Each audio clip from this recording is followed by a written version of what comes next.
Numéro 1. Pour les maux d'estomac. Le clou de girofle est un tonique gastro-intestinal. Sachez donc que les infusions de clou de girofle luttent non seulement contre les douleurs d'estomac, mais aussi contre les diarrhées, les nausées et les vomissements. De plus, avec ses effets anti-inflammatoires, il agit avec efficacité contre les gastrites.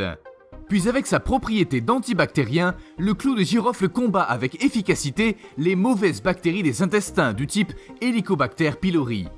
Enfin, certaines personnes ont des problèmes de digestion de certains aliments ou des problèmes de digestion tout court. Une infusion de clou de girofle les aidera à mieux digérer. Numéro 2. Pour les cheveux abîmés. L'une des astuces de grand-mère les plus connues depuis des lustres pour lutter contre les cheveux abîmés, c'est l'utilisation d'une solution d'huile d'olive dans laquelle il faut faire infuser une grosse poignée de clou de girofle. Cette solution s'utilise pendant 25 à 35 minutes avant le passage sous la douche. Numéro 3. Pour le mal de dents.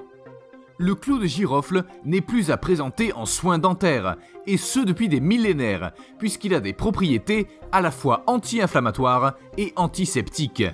Pour apaiser les douleurs dentaires, en attendant de pouvoir consulter le dentiste, écrasez légèrement un clou de girofle entre les doigts, puis placez-le directement au-dessus de la dent concernée. Cela réduira instantanément les douleurs, car il a un effet anesthésiant. Sinon, effectuez un bain de bouche en faisant bouillir une tasse d'eau avec quelques clous de girofle et laissez refroidir avant de filtrer. Cela soulagera aussi les douleurs et peut traiter également les gingivites. Vous pouvez aussi mâcher un clou de girofle pour combattre la mauvaise haleine. Numéro 4. Pour le mal de gorge. Avec toutes ces propriétés, les infusions de clou de girofle combattent très bien les rhumes, les angines et les grippes. En même temps, elle soulage les gorges irritées. En outre, et de par ses fonctions antiseptiques et antispasmodiques, et en association avec d'autres plantes, le thym ou le plantain ou les deux, le clou de girofle combat parfaitement les infections pulmonaires. Numéro 5. Pour les inflammations des os. Dès qu'une inflammation des os ou des articulations apparaît, le corps augmente la fabrication des radicaux libres.